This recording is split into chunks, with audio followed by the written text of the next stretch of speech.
I really need a new intro or something. But anyways, today we are going to be going over 4 new characters yet again, because that's all I have time for. And yeah, so before, we gotta, do something different this time, so maybe leave in the comment section below which characters you like the most. We'll rate them from the best to the worst, right? From what I can provide for their profiles. So, let's get into it.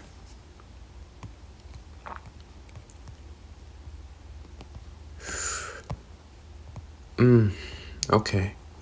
So, they used to be a part of, this guy's team, right? This insane piece of garbage right there. No, okay. They used to be a cosplayer that loved making characters and cosplaying as those characters 10 years ago. And 1 year later, she had, an obsession over horror itself that had blood, gut, and gore in it. She loved it.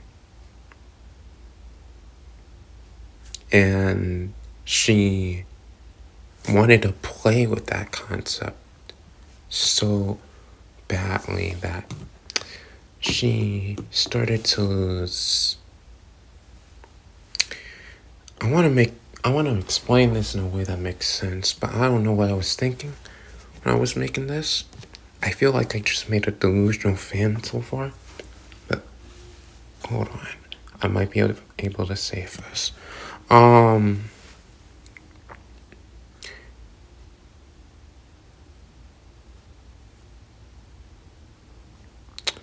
She got so disconnected from reality,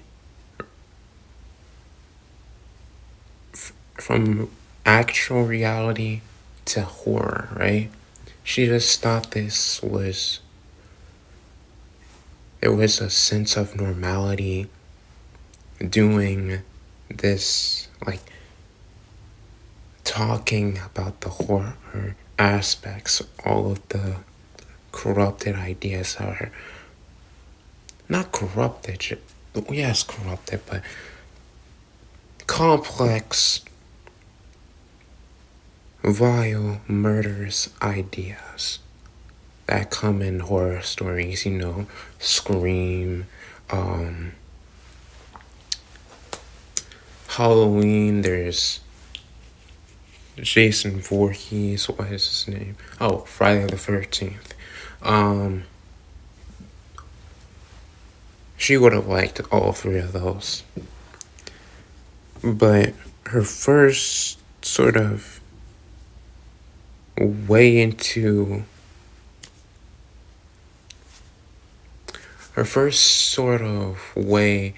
entering horror stories as a whole was just,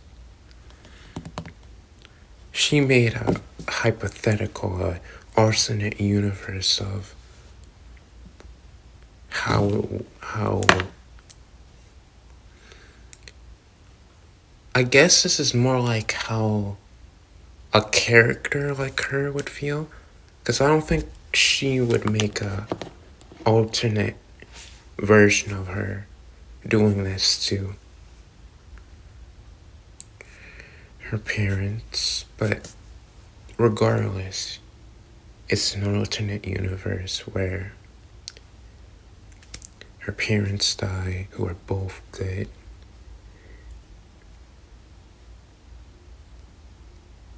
And she suddenly blacked out. Suddenly everything that she wrote on that story actually happened. She didn't and still doesn't know if that was split personality or if it was something supernatural that was involved, because of every single person she loved or even talked to died soon after, making up a body count in the hundreds, which was why she was invited into the team. And she was able to control when she blacks out because of the team helping her with it. So I feel like I handled this unskillfully, right? Because, of course, not everyone with an obsession over horror is a psychopath.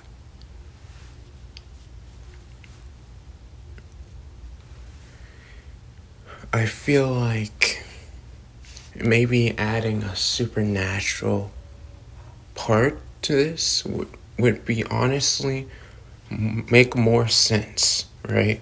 And it also would be interesting. What happens when she blacks out? Does she just does whatever she writes down? Why did she make the story to begin with? My theory is that she wrote that sort of story because she understood that, the concept of death, right? And the finality part to it. And she wanted to, I guess, prepare herself for it. She wanted to prep for it. She wanted to make sure that she could handle it. So, there's this script, right? This is more of a script than a story, right? If she was in a situation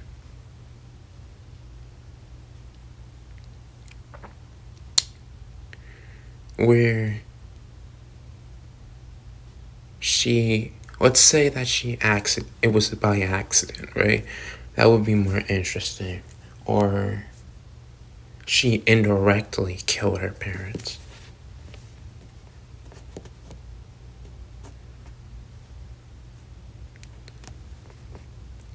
I'm leaning more towards the accidental part because she blacked out, right?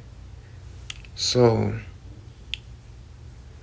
first we gotta figure out what causes these blackouts, right? And then why do these blackouts follow the exact narrative of what she writes down on a page? And who is the person behind these blackouts? Like, who is she behind the blackouts? Is she just a soulless psychopath that just follows what she wrote? Or does she feel like she's forced to do it now? Because it feels like there's two people living in the same body, right? It's not even a different personality. It feels like a different person, right?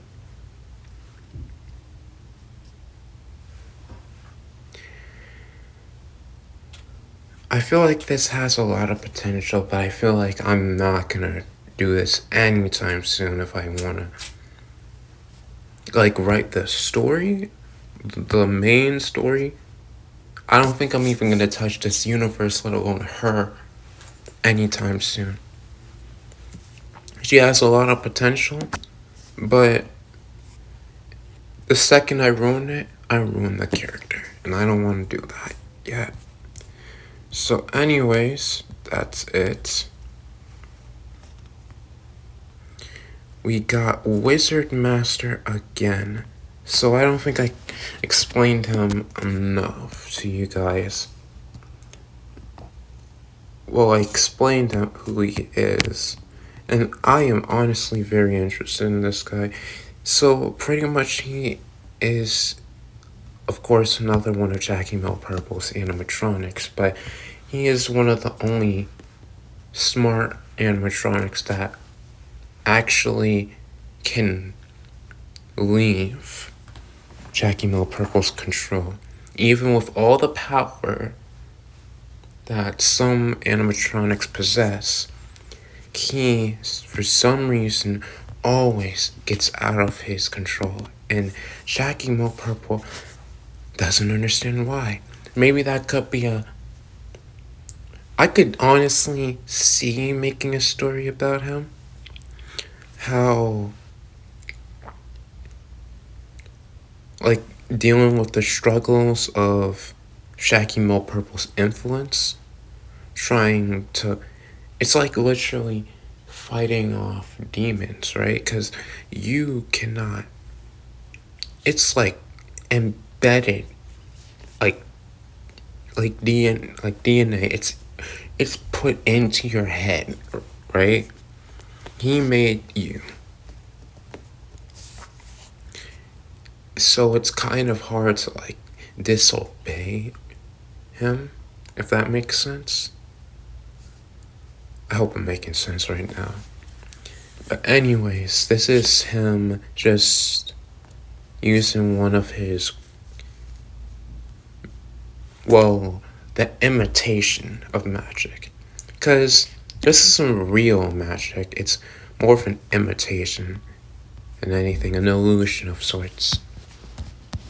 But it still feels like magic. It still acts like magic. It does what magic does, so it's the closest thing that an animatronic can have to magic, if that makes sense.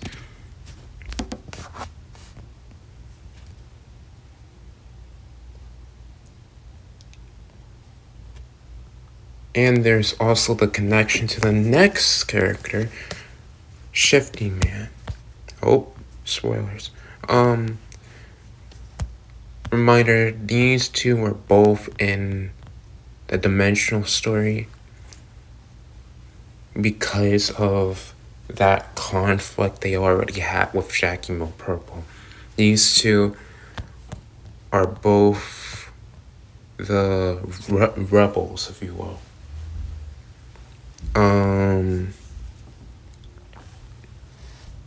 And yeah, Shifty Man is just this overpowered beast of a man. Not even man, he's just inhuman. He's kind of like the Superman of animatronics. They know who he is. And he just keeps on getting stronger and stronger the more he gets upgraded.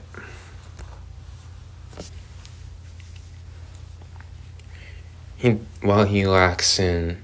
Well, he's not stupid, but he obviously isn't the smartest guy.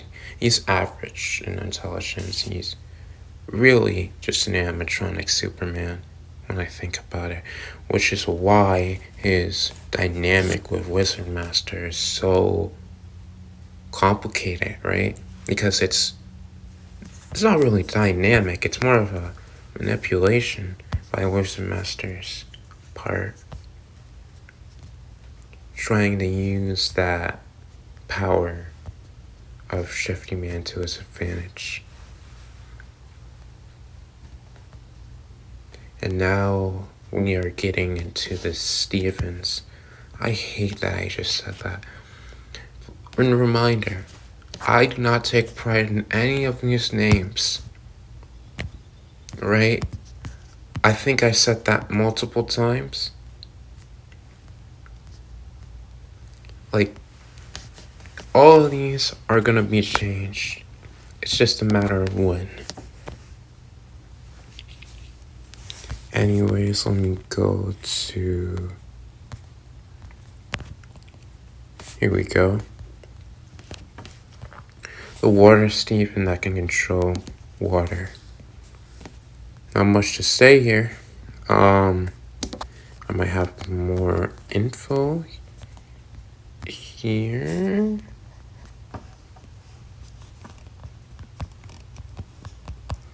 Hey, this is just a theory. Oh, yeah. So I think I had this sort of thing where I wanted to make them like, what are they called? Those Egyptian people. I could have sworn man, I don't remember, but it's one of the statues in Egyptian,